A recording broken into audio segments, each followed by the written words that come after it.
Hello everyone, Jamie Havoc here for the Love Consciousness Network. A lot of stuff going on this week in ufology news.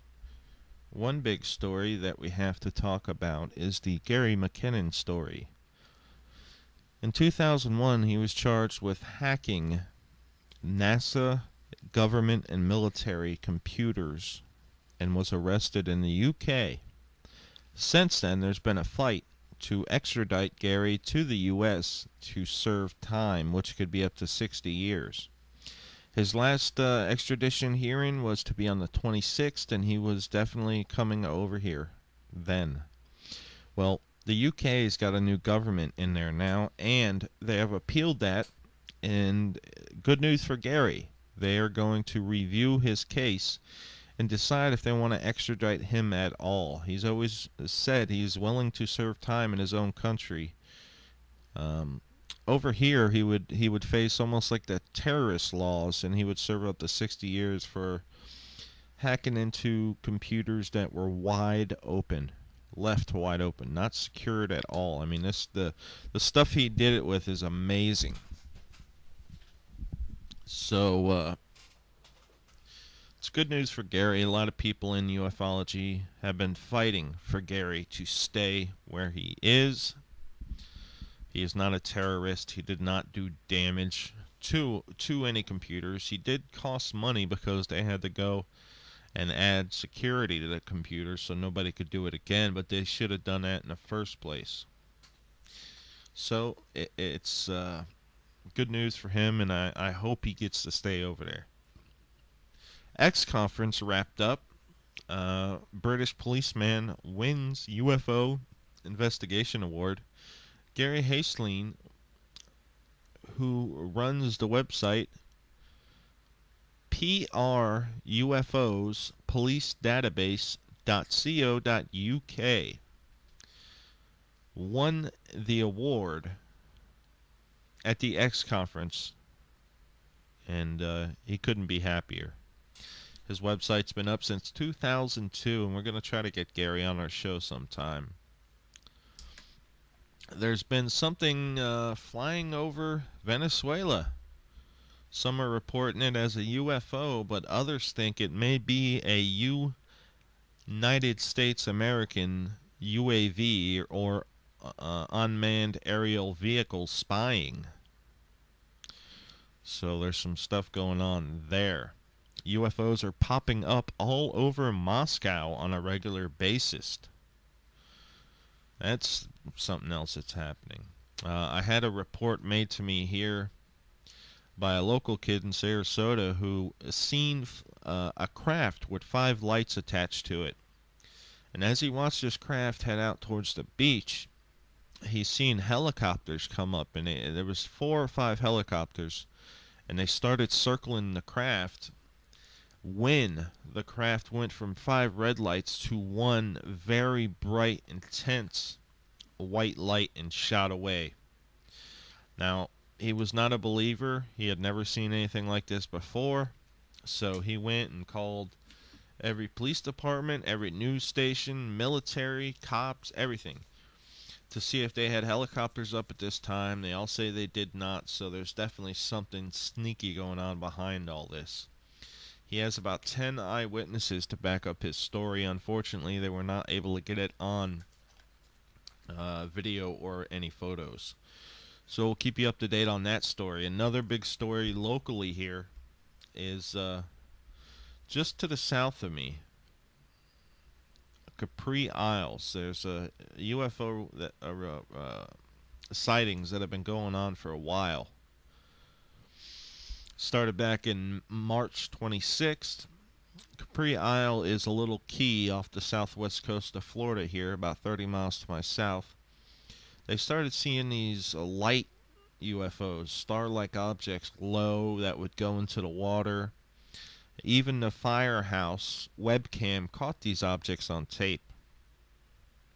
Morgan Beale, who's a friend and the state section MUFON director, went there, investigated it, held a town hall meeting, and had a bunch of witnesses come forward. and he kind of concluded that they either seen the moon setting or Venus. So Bigelow Aerospace has stepped in, and they're going to investigate it independently. They don't agree with MUFON's conclusion on the case. So this is big time to have Bigelow Aerospace in a case down here in Florida. There's a lot of activity down here, and I think there's activity picking up all over the world. I don't know what it means, but it's good that they're coming down here to Capri Isles. You can check that on Google. Just search Capri, CAPRI, Florida UFO. You can see the whole story. In other news, this week, Tuesday night at 10 p.m., we had Frank Frascino on, who is the leading expert and researcher on the Flatwoods Monster case, or the Braxton County Monster.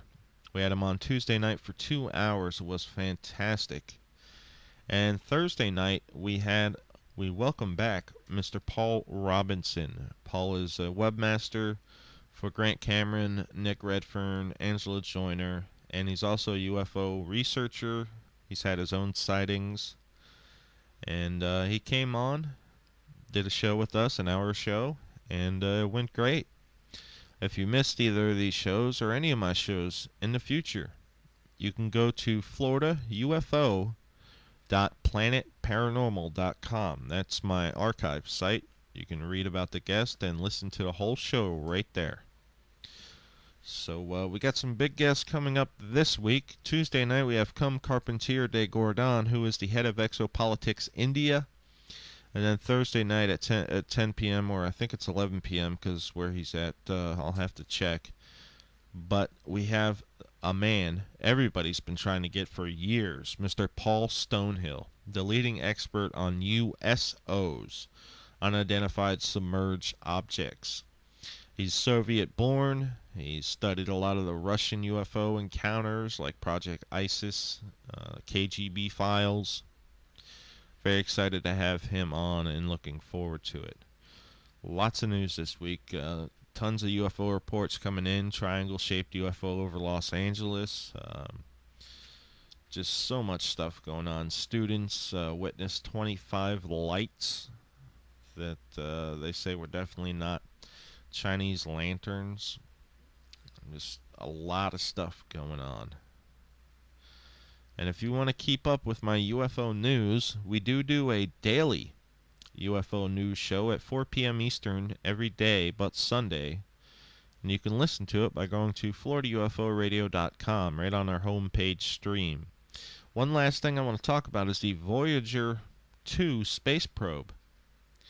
Now, you may or may not have heard about this, but it's been sending back signals. Voyager 2 was sent out into space in 1977, and it has 51 languages, I believe, aboard, and it was sent out in the hopes that alien extraterrestrials would find this thing and learn about us. Well, now we're getting signals back from this craft that we should never get.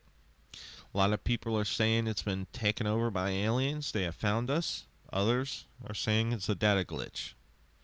Most likely it's a data glitch, but you never know. It's good to think maybe, you know.